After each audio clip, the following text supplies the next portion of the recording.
So far, the Ugandan government has refunded the Irish government €4 million, an equivalent of 14 billion shillings. The money was part of €11 million or 40.6 billion shillings in aid from Norway, Denmark and Sweden, among others, that was misappropriated in the office of the Prime Minister. All these donors want their money back before any aid is reinstated. But what is the source to pay back this money that never reached the beneficiaries? The consolidated account and through supplementary expenditure, which is allowed under the Constitution.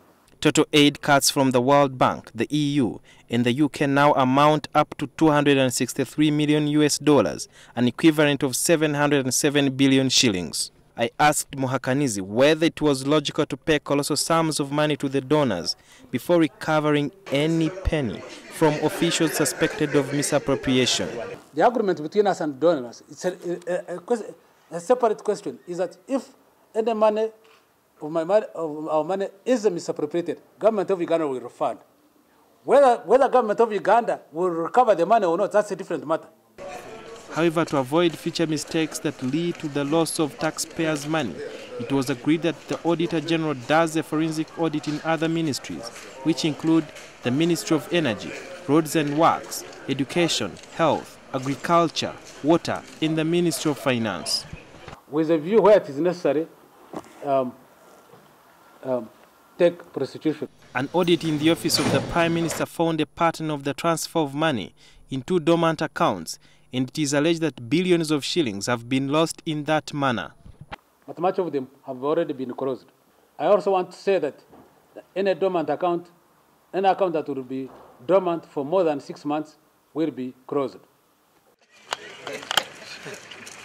An audit by the Irish Department of Foreign Affairs described some of the misappropriation as a very sophisticated, well-thought-out fraud involving a high level of collusion at a senior level of the Ugandan government.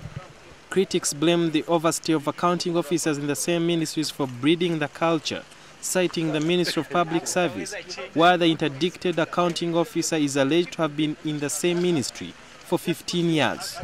As investigations continue into the mismanagement of funds within the office of the Prime Minister and other ministries, the accounting officers in the questioned ministries have been ordered to recover the lost funds.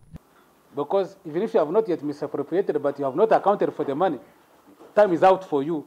Please put that money back on that account. And we have already written to him. Muhakanizi says that by June this year, donors could start releasing the billions withheld in aid, and all the development activities will continue. Article 156 of the Constitution allows the Minister of Finance to pass a supplementary budget because she acts on behalf of the President. She's supposed to be tabling it before Parliament in 4 months to defend it, but Parliament cannot reverse her decision.